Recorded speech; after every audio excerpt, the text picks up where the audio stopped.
Renato Carlantoni, sindaco di Tarvisio, uno dei sindaci liberi che sta ricorrendo contro la riforma delle UTI e che è stato anche attaccato in Consiglio Comunale da una interrogazione della minoranza che chiede conto dell'utilizzo della fascia in queste occasioni.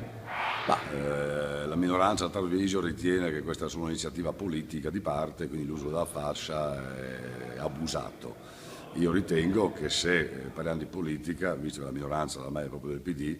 evidentemente sono loro che abusano un po' del loro ruolo, perché credo che mai come in questo momento la fascia va portata, perché stiamo parlando della continuazione o meno dell'esistenza dei presidi locali, quindi dei campanili e dei comuni.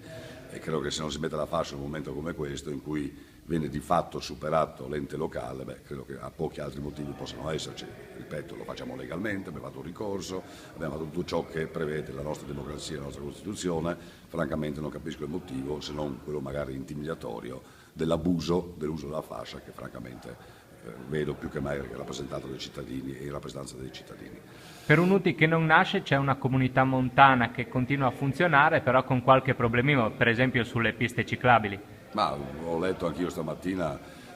soprattutto ho letto le mail o i vari social network che coinvolgevano varie persone provenienti dall'Europa, dall'Olanda, dall'America, che si lamentavano di questa chiusura. Allora, io credo che la comunità montana, che in questo momento è commissariata, ed è commissariata da numerosi anni, che ha più di 30 persone in pianta organica, che di fatto non ha più competenze, non possa permettersi un errore di questo genere, perché basta aprire la finestra, vedere com'è il clima e si capisce che forse in un novembre che arriva fino a 20 gradi, forse quella pista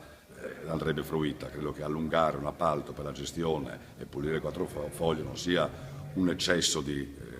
programmazione. E francamente mi chiedo cosa sta a fare lì un commissario, ma soprattutto mi chiedo cosa fanno tutte queste persone, senza nulla togliere a quelle persone il fatto che questo commissariamento le ha messo in difficoltà per quanto riguarda le pertinenze, ma 30 rotte persone che stanno tutto il giorno lì possono sicuramente occuparsi del prolungamento di appalto, ma mi chiedo a contempo anche perché richieste come quelle del sindaco di Donio, che chiedeva una convenzione per la sua ragioneria con la comunità montana, gli viene risposto PIC perché il personale è operato, francamente qualcuno doveva spiegarmi di cosa veramente si occupano il commissario e la comunità montana stessa.